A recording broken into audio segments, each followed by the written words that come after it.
The official designation was a Chronal Displacement Sink, or CDS, but the men on the ground, the ones who had to log the disappearance, called it the empty patch.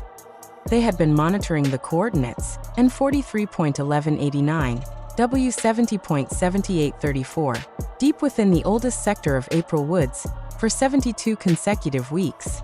The mandate of Project Chronos was simple: detect and catalog nonlinear temporal events. What happened on the morning of October 14th, 2 years ago, was not nonlinear. It was simply absent. We are looking at a heavily redacted transcript from lead analyst Dr. Elias Vance, recorded exactly 4 minutes after the primary surveillance unit, the SAU-3, vanished. The SAU-3 wasn't a cheap consumer camera. It was a hardened electromagnetically shielded spectral analysis unit, anchored to the forest floor with 3/4-inch titanium stakes, calibrated to detect shifts in the fundamental constants of physics. At 4:17 Zulu, the telemetry flatlined. Not a power failure, not a transmission glitch. The coordinates, according to the triangulation system, were still registering the SAU-3's metallic mass, but the unit itself, the physical reality of 50 pounds of specialized electronics, was gone. The field agent, identified only as Kestrel, described the site in his subsequent debriefing tape, which we have obtained via a highly compromised source within the Department of Temporal Security. Kestrel's voice, usually a steady baritone, was strained with professional dread. He described a pristine forest floor, damp with morning dew, the anchor points untouched, the surrounding sensor net still operational. Yet where the SAU-3 should have rested, there was only undisturbed moss and pine needles. The ground, when scanned with subsurface radar, showed no excavation, no sinkhole, no signs of animal interference. It was a localized surgical excision from reality. The terrifying implication, confirmed by Vance's initial calculations, was that the unit had not moved spatially. It had been removed temporally, or perhaps placed into a state of temporary chronal suspension. A pocket of non-time, anchored precisely to a 10-meter square of April Woods. And based on historical precedents and the specific oscillatory nature of the energy field they had been tracking, they knew, with chilling certainty, exactly when the missing unit would return. Precisely 72 hours later, the countdown began immediately, not for a recovery mission, but for a waiting game against an unknown cosmic law operating right beneath their feet. The critical component of the SAU-3 was its internal, non-volatile memory bank, designed to record data streams even in the event of total systems failure. If that unit reappeared, what data would it contain about the 3 days spent outside of reality? That was the question that haunted Project Chronos. And it is the question that defines this entire investigation into the forest floor anomaly. The historical context of April Woods provides the necessary terrifying framework for the 72-hour vanish. This is not the first time this section of the woods, known internally to Project Chronos as Sector 7 Alpha, has exhibited deeply unsettling behavior. For centuries, dating back to pre-colonial tribal accounts preserved in obscure museum archives, this specific latitude and longitude has been associated with objects being taken by the ground spirit and returned 3 days later, often coated in an unnaturally smooth, black particulate matter. The official government interest began in the late 1980s, driven not by folklore, but by inexplicable magnetic resonance spikes detected by orbiting satellite platforms. These weren't fleeting anomalies. They were consistent, cyclical energetic pulses, peaking every 72 hours with clockwork precision before dampening almost entirely. Document 991 Beta, the classified field report agent Kestrel filed, details the setup phase of the operation. They weren't trying to lose equipment. They were trying to measure the peak intensity of the pulse by placing the most sensitive unit directly at the nexus. The SAU-3, valued at over $1.2 million, was the canary in the coal mine, sealed against all known environmental hazards, and equipped with a fail-safe internal clock synchronized to the global positioning satellite system to the nanosecond. The fact that the SAU-3 vanished instantly, without any detectable energy transfer, suggested that the mechanism was not about force, but about resonance dash. Dr. Vance theorized that the anomaly operates like a tuning fork, oscillating at a frequency that momentarily aligns reality itself allowing objects that resonate at the same frequency, perhaps objects saturated by the persistent electromagnetic field of the area, to slip through the dimensional curtain. We obtained shaky, stabilized footage from a perimeter camera mounted 40 feet up in a ponderosa pine, aimed directly at the coordinates. The timestamp jumps from 4 hours 17 minutes and 12.43 seconds to 4 hours 17 minutes and 12.44 seconds, and in that single frame transition, the silhouette of the SAU-3 simply ceases to exist. There is no flash, no distortion, no dust motes kicking up, only a sudden empty space. The terrifying beauty of this event is its precision. It wasn't random, it was deterministic. The team immediately implemented Protocol Omega-9, sealing off a half-mile radius, citing a highly contagious, novel airborne pathogen, a lie designed to keep hikers and local law enforcement far away. Their mission was now singularly focused on maintaining vigilance over the empty patch and preparing for the return of the SAU-3, assuming, of course, that whatever mechanism took the unit intended to return it to the exact spatial coordinates it had departed from. With the initial shock giving way to tense, structured observation, Project Chronos moved into the active monitoring phase. If the anomaly operated on resonance, they needed to quantify the ambient chronal energy surrounding the empty patch. They deployed 3 additional spectral sensor arrays, SA-4, SA-5, and SA-6, forming a tight triangle around the Vanish point, maintaining a cautious 3-meter distance. These units were designed to record the temporal echo, residual signature left by a severe localized time distortion. The data returned was baffling. Typically, when a large object is subjected to extreme temporal forces, there is a detectable spike of exotic matter signature, or a localized increase in Hawking radiation. Here, there was nothing. The measurements indicated that the space-time continuum was utterly normal in the vicinity, almost sterile, as if the reality of the SAU-3 had been retroactively scrubbed from the local environment.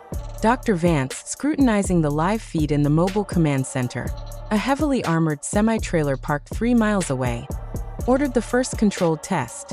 Since the anomaly had already taken the most critical piece of equipment, they opted for an expendable proxy, a small lead-line data canister containing a highly stabilized atomic clock and a single audio recorder running continuously. The device was placed exactly where the SAU-3 had stood. Agent Kestrel, wearing a full hazmat suit ostensibly to protect against the fictional pathogen, deployed the canister using a long, articulated robotic arm, minimizing direct human proximity. The intent was to see if the anomaly required a specific mass or material composition, or if it was truly indiscriminate within its resonating zone. They withdrew the arm and waited, watching the timestamp on the mobile command center screen tick toward the next suspected pulse peak, calculated based on the declining slope of the initial energy signature. The second pulse hit exactly 12 hours after the SAU-3 vanished, confirming the internal periodicity calculations. As the chronal energy spiked, the lead canister, just like the SAU-3, vanished instantly. The robotic arm, however, recorded a micro-jerk of resistance just milliseconds before the disappearance, a detail that Dr. Vance immediately flagged. It was not a smooth transition. There was a fractional resistance, suggesting that the object was being forcefully pulled, not simply slipping away. This implied an active force, a mechanism with intent, rather than a passive, natural phenomenon. The terror escalated. If the anomaly was consuming objects based purely on their presence within the resonance zone, they needed to understand the rules quickly, or risk losing the 3 perimeter SA units next, plunging Project Chronos into total investigative darkness. The team doubled the frequency of perimeter patrols, driven by the chilling realization that whatever ruled the empty patch was now actively demonstrating its power of consumption. The waiting hours stretched into an oppressive, psychological endurance test for the Chronos team. They were scientists trained in empirical observation, yet they were staring at a phenomenon that defied the very laws they were sworn to uphold. Hours 0 to 48 were dominated by agonizing analysis of tangential data. Thermal imaging of the soil, showing localized microfluctuations in temperature consistent with a vacuum drawing energy. seismic monitoring, registering faint, rhythmic subsurface vibrations that could not be attributed to known geological activity, and exhaustive review of the history of Sector 7 Alpha. The Shepherd Stones, an ancient circle of non-native granite rocks located exactly 500 meters from the empty patch, became a fixation for Dr. Vance. Local legends claimed the stones marked a place where the land breathed out the past.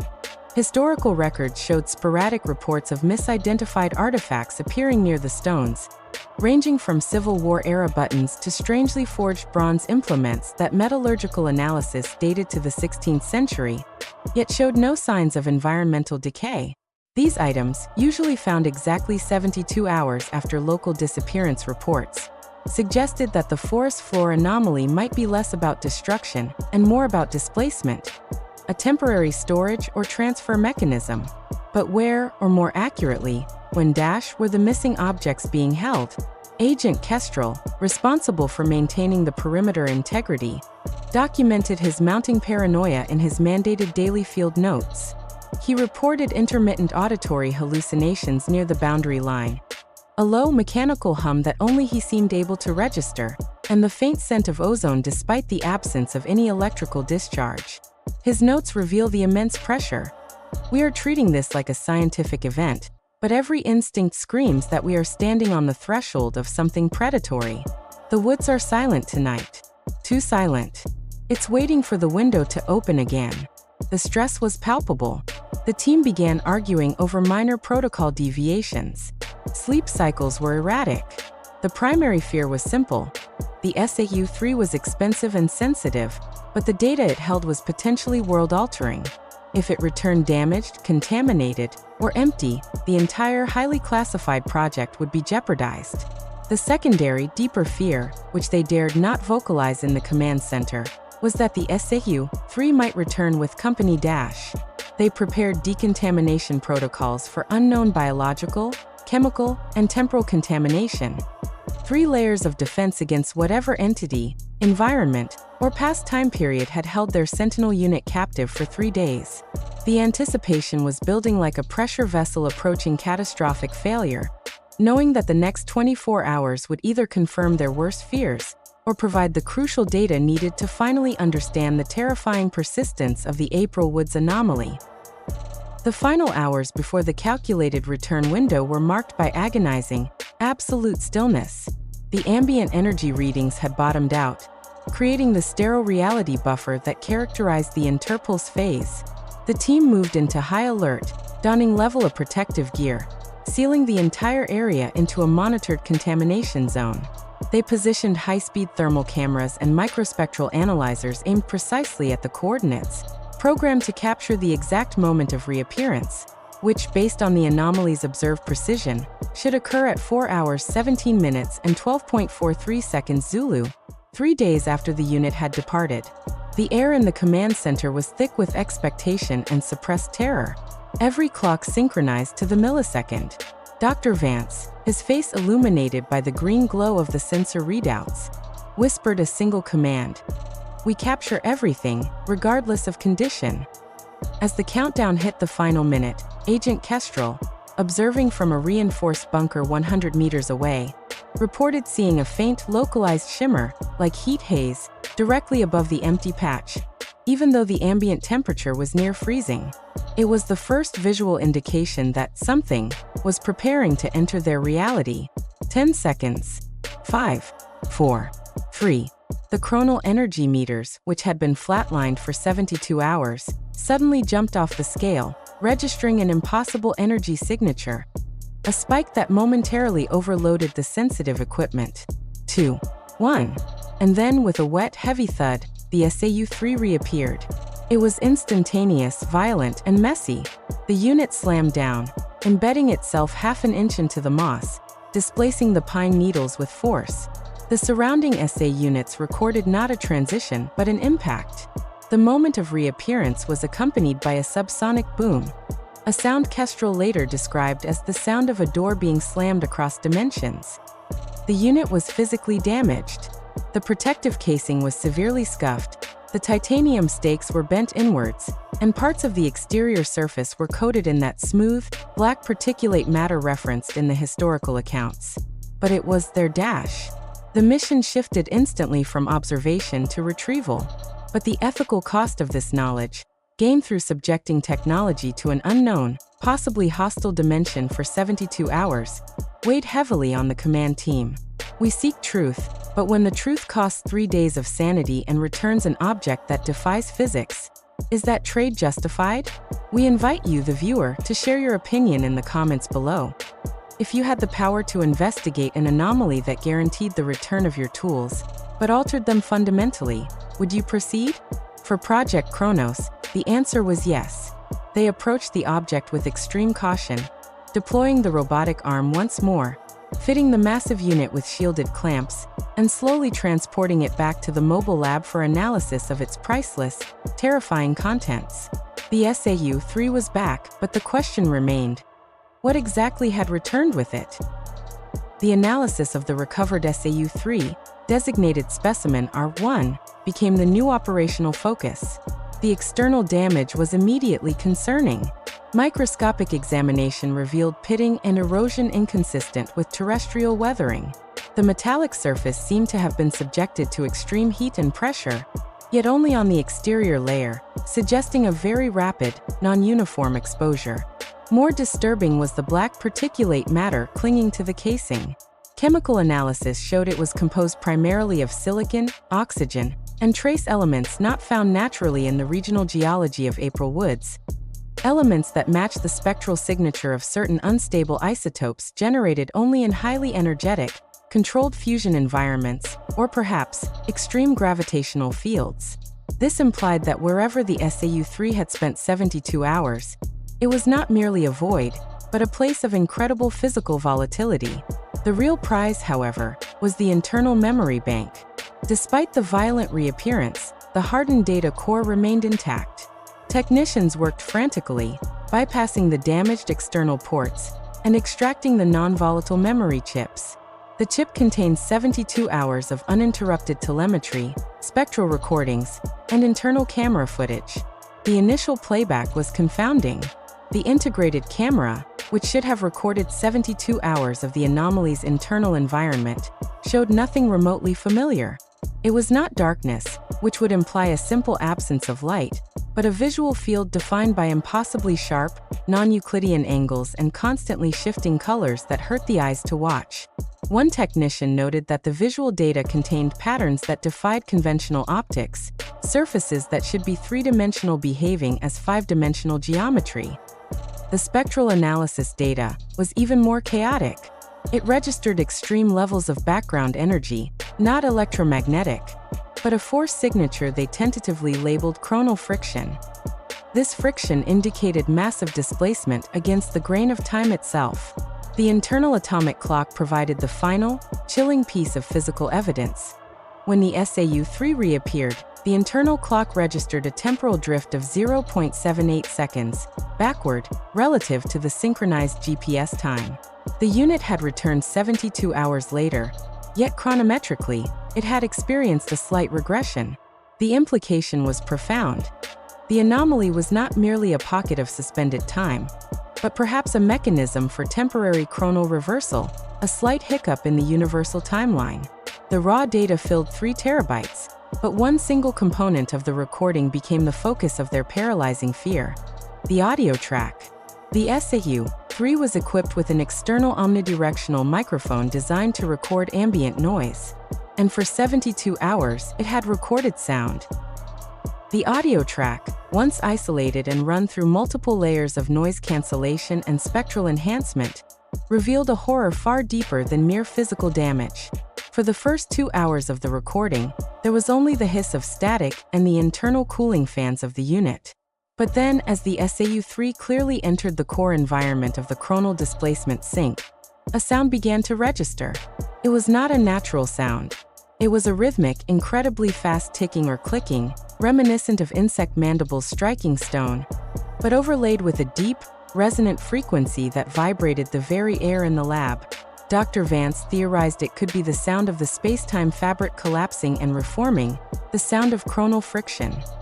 But 40 hours into the recording, something else emerged, something that froze the blood of every analyst in the room.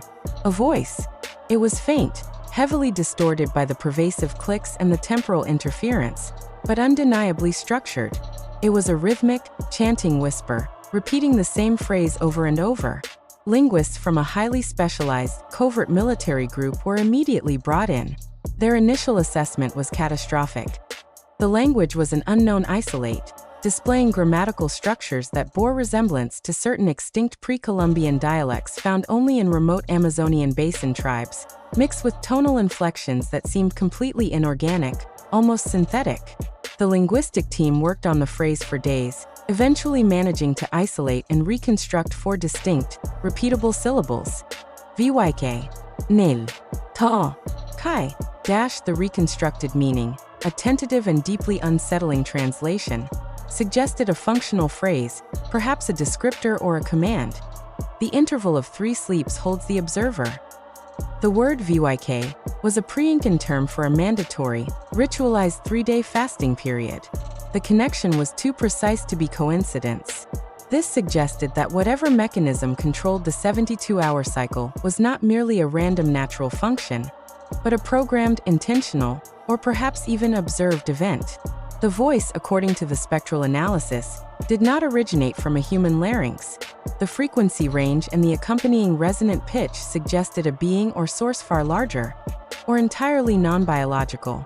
This revelation shifted the entire focus of Project Chronos. They were no longer investigating a physics anomaly.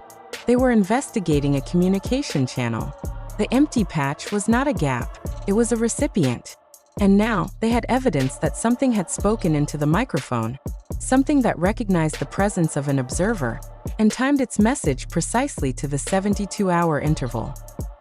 The fear quickly morphed into a desperate urgency to understand the linguistic contamination before the next projected pulse peak, scheduled exactly 72 hours after the SAU-3's return. Dr. Vance hypothesized that the anomaly might be expanding, or worse, that the physical interaction of the SAU-3 and the subsequent retrieval had sensitized the localized spacetime. They needed more data, specifically about the nature of the communication. The team, ignoring the extreme risks, decided to perform a second, highly risky controlled experiment. They would insert the second retrieved object, the lead line canister, which had vanished 12 hours after the SAU-3, into a specialized containment field upon its return, and focus solely on the audio. The lead canister, designated R2, reappeared precisely at its predicted time, for hours 17 minutes and 12.43 seconds Zulu on the final day, exactly on schedule. Unlike the SAU-3, the canister was clean, showing minimal external contamination, suggesting that the length of time spent in the CDS environment might determine the level of physical alteration. However, the internal atomic clock showed an even greater temporal drift, 1.12 seconds backward. The longer the object remained, the more it regressed in time. The audio recording from R2 was played back under intense scrutiny. The rhythmic clicking was there, faster and louder, suggesting the environment was becoming more agitated. And the voice was back, clearer this time, dominating the recording for the entire 72-hour duration.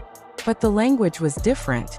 It was still the unknown isolate, but the phrase had expanded, adding 3 new syllables. Vyk, nil, tho, kai, zeph, malcrux. The translation was horrifying. The interval of 3 sleeps holds the observer. The observer disrupts the alignment. The anomaly wasn't random. The force behind it knew it was being watched, and the second message was a direct response to the human intrusion.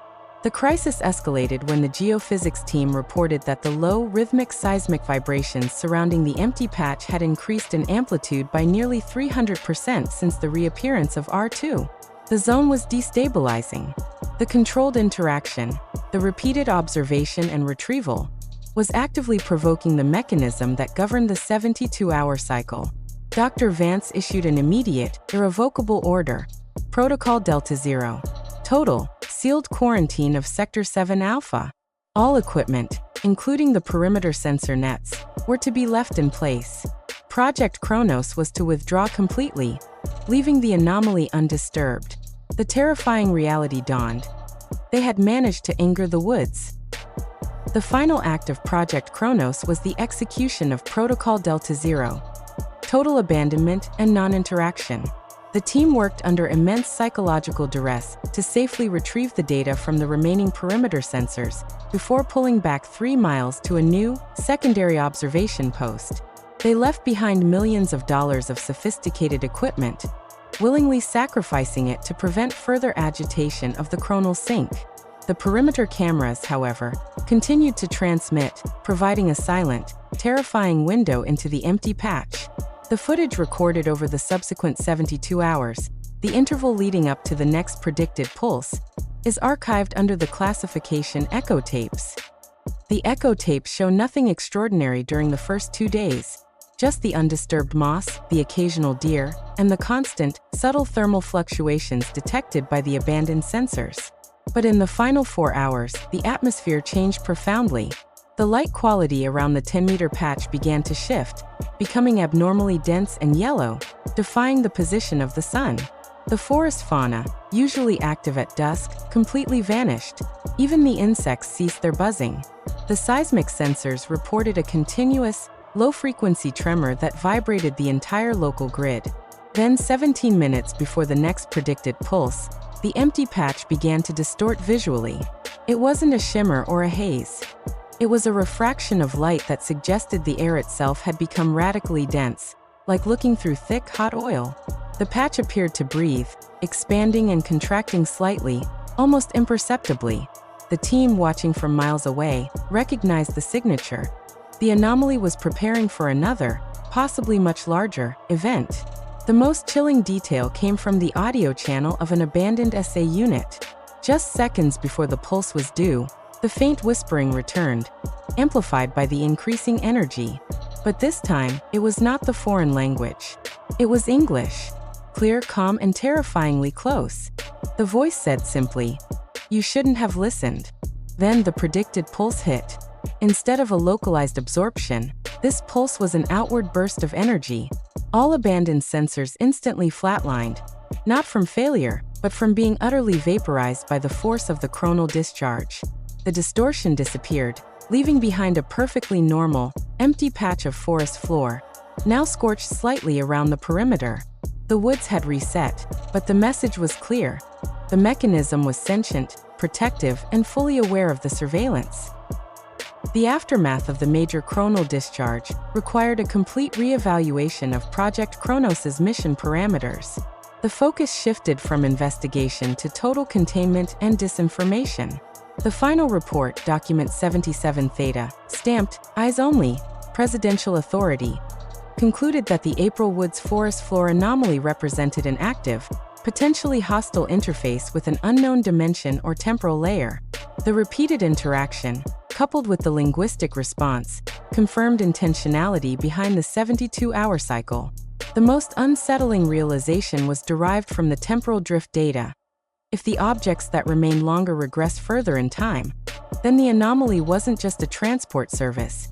It might be a cleansing mechanism, attempting to reset objects to a less contaminated or earlier state of existence. But to what purpose?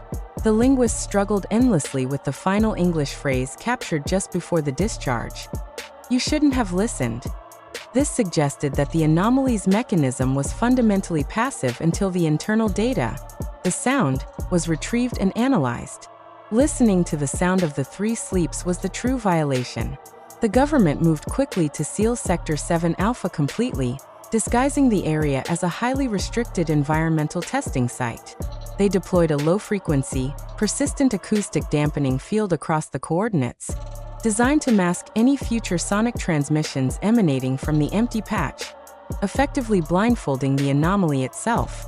The surviving Project Chronos team members were debriefed, relocated, and psychologically assessed for chronic temporal paranoia. Agent Kestrel was diagnosed with severe PTSD stemming from his auditory hallucinations, constantly claiming he could still hear the distant, rapid clicking, synchronized perfectly to a 72-hour internal clock he couldn't escape. The mystery remains absolute. Is the anomaly a gateway maintained by an ancient, watchful entity? Is it a naturally occurring quantum scar in spacetime that has gained a form of residual awareness through eons of cyclical energy buildup? Or is it, as Dr. Vance once hypothesized in a moment of near breakdown, a form of cosmic waste disposal, occasionally returning slightly used objects to keep the balance of reality intact? The terrifying fact is that we now possess the tapes, the 72 hours of visual impossibility and audible menace. Yet understanding them only deepened the chasm of the unknown. We listened, and whatever mechanism guards the truth of April Woods now knows that we did. Waiting patiently for the next inevitable cycle, the next 72-hour window where reality bends to an unseen, ancient law in the damp pine needles of the forest floor anomaly. We pulled the objects back, but what data, what subtle contaminants, what chronal debris did those objects deposit into our reality upon their violent return?